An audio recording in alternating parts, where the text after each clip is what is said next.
Hello everyone, in this video we are going to study about types of financial statement analysis. तो first one is external analysis. External analysis क्या होता है? It is performed by those people who are not connected with the business concern. They do not have access to the detailed record of the company and have to depend mostly on the public statements. External analysis कौन perform करता है? वो persons perform करते हैं जो business concern की information होती है उस पर उनका एक्सेस नहीं होता, वहाँ पे उनकी पहुँच नहीं होती। उसके लिए बिज़नेस कंसर्न की जो फाइनेंशियल पोजीशन है उसके लिए उनको किस पे डिपेंड करना पड़ता है, मोस्टली जो पब्लिक स्टेटमेंट्स होती हैं बिज़नेस कंसर्न की उस पर। तो जो एक्सटर्नल एनालिसिस है इसका यूज़ कौन करता है? आउटसाइडर्स करते हैं, जैसे कि हमारे पोटेंशियल इन्वेस्टर्स हैं या बैंक्स हैं या फाइनेंशियल इंस्टीट्यूशंस हैं या गवर्नमेंट एजेंसीज़ हैं, जो कि पब्लिक की जो स्टेटमेंट्स होती हैं उस पर ये मोस्टली रिलाई करते हैं पीपल्स। फिर सेकंड वन क्या है? Internal analysis.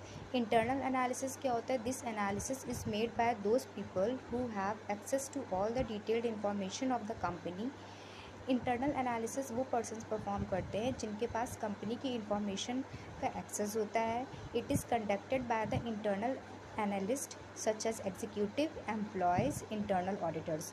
और इसको कंडक्ट कौन करता है? इसको कंडक्ट करते हैं जो इंटरनल एनालिसिस को, वो पीपल्स जैसे कि हमारे एग्जीक्यूटिव्स हो गए या एम्प्लॉय हो गए बिज़नेस कंसर्न के, या इंटरनल ऑडिटर्स हो गए, तो वो लोग ये इंटरनल एनालिसिस परफॉर्म करते हैं। फिर थर्ड वन क्या होता है? थर्ड वन है long term analysis. This analysis is made in order to study the long term solvency, liquidity, profitability and the financial business position of the business concern. तो long term analysis जो होता है वो किस लिए किया जाता है? इसलिए किया जाता है कि लॉन्ग टर्म सॉल्वेंसी या लिक्विडिटी या क्या प्रॉफिटेबिलिटी है या क्या फाइनेंशियल पोजीशन है किसी बिज़नेस कंसर्न की लॉन्ग टर्म एक्सपेक्ट के रिगार्ड में, उसको मेज़र करने के लिए लॉन्ग टर्म एनालिसिस किया जाता है। This types of analysis helps in long term financial planning. और जो लॉन्ग टर्म एनालिसिस किया जाता है ये लॉन्ग टर्म फाइनेंशियल प्लानिंग में भी हेल्प करता है। फिर आता है हमारा शॉर्ट टर्म एनालिसिस।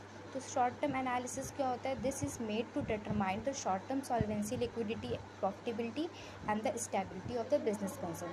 तो जो शॉर्ट टर्म लिक्विडिटी है या सॉल्वेंसी है या जो प्रॉफिटेबिलिटी होती है किसी बिज़नेस कंसर्न की या एक बिज़नेस की कंसर्न की क्या स्टेबिलिटी है शॉर्ट टर्म में, उसको मेज़र करता है। किसके थ्रू मेज़र किया जाता है? शॉर्ट टर्म एनालिसिस को करके पता किया जाता है।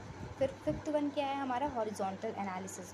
तो it is also known as dynamic analysis, trend analysis और टाइम सीरीज़ एनालिसिस और intra fund analysis.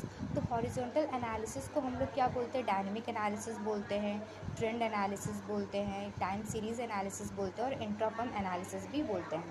This analysis is based on the financial statements of a number of years of the same firm. ये analysis किस चीज़ पे based होता है? ये based होता है जो फाइनेंशियल स्टेटमेंट होती है बहुत सारे ईयर्स की एक सेम फर्म की, उस पर ये बेस्ड होता है। It is the study of the behaviour of each item shown in the financial statement. इस पर हम स्टडी करते हैं कि जो क्या बिहेवियर है हर एक आइटम का जो कि फाइनेंशियल स्टेटमेंट में शो किया गया है, उसको स्टडी किया जाता है। In which we use to examine as to what has been the periodical trend of various items, that is whether they have increased or decreased। तो ये जो आइटम्स होते हैं उनके फाइनेंशियल स्टेटमेंट में उनके बिहेवियर को देखा जाता है और ये एग्जामिन किया जाता है कि क्या पीरियोडिकल ट्रेंड है, कौन से आइटम्स जो हैं वो इंक्रीज हुए हैं और कौन से आइटम्स जो हैं वो हमारे फाइनेंशियल स्टेटमेंट में डिक्रीज हुए हैं। फिर हमारा होता है sixth one is vertical analysis. तो वर्टिकल एनालिसिस क्या होता है? This analysis is made to review and analyse the financial statements of one particular year only. Vertical analysis जो होता है वो किया जाता है किस लिए?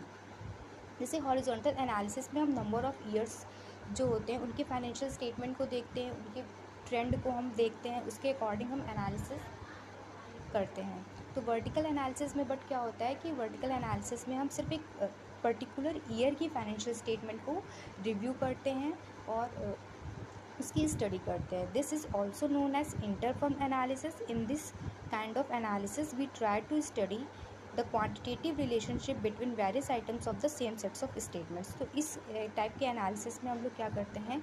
ट्राई करते हैं स्टडी करने की जो क्वांटिटेटिव रिलेशनशिप होती है बहुत सारे आइटम्स की, जो एक